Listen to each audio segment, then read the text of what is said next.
We are learning more about the suspect tonight. Several sources say his name is Roberto Gorespe, and up until recently, he was a TTC employee who was involved in another tragic incident late last year that, according to his union rep, changed his life. A Brampton community is coming to grips with a tragedy that saw a heavy emergency response at one of their neighbors' homes early Friday morning. Peel police saying it was a double murder-suicide. A 53-year-old mother of 4 and her 13-year-old son stabbed to death shortly before 6 a.m. The suspect, who died by suicide, has been identified as the 51-year-old husband and father of the victims.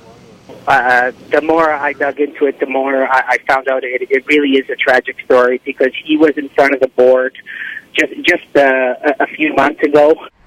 The president of the union that represents over 11,000 transit and maintenance workers in the city of Toronto says Roberto Gorespe, who was a bus operator for the TTC at the time, approached them late last year, pleading for us to take his case to arbitration because he had a fatality. He struck a pedestrian.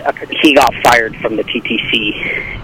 Back in November, Toronto police responded to a call at Lawrence West subway station, where a 57-year-old woman was killed when she was struck by a TTC bus. Carlos Santos says Roberto was the operator in that incident. There were circumstances, but to add to that is now we have somebody sitting in limbo at home with no job, no income, 4 kids and a spouse. It's just tragic.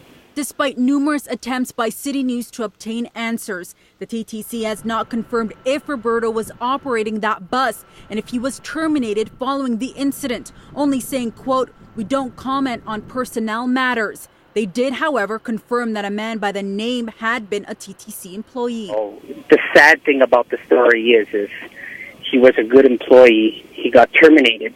We agreed that we must support this operator. Accidents happened.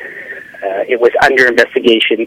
We brought the union's claims to the TTC, also asking a number of other questions. If that incident was investigated, if so, what did it reveal? What is proper protocol when an employee is involved in a fatal incident? We didn't hear back from the agency in time for broadcast. Carlos, though, says he isn't aware of any investigations completed and feels the termination had a major impact on Roberto. I feel they should have rehabilitated him to another job, because we don't know whether it was his fault or it wasn't his fault. What we do know is that there are many jobs in the TTC. You could have put him as a collector. As the head of the union representing thousands of transit employees, Carlos says the TTC should provide support to those who find themselves in these positions. In the case of Roberto, he says his first case was set to go to arbitration sometime in September, but it would probably be a lengthy process. And I hope we can all learn from this, and I hope that we really take care of the family, and we really don't allow stuff like this to happen in the future.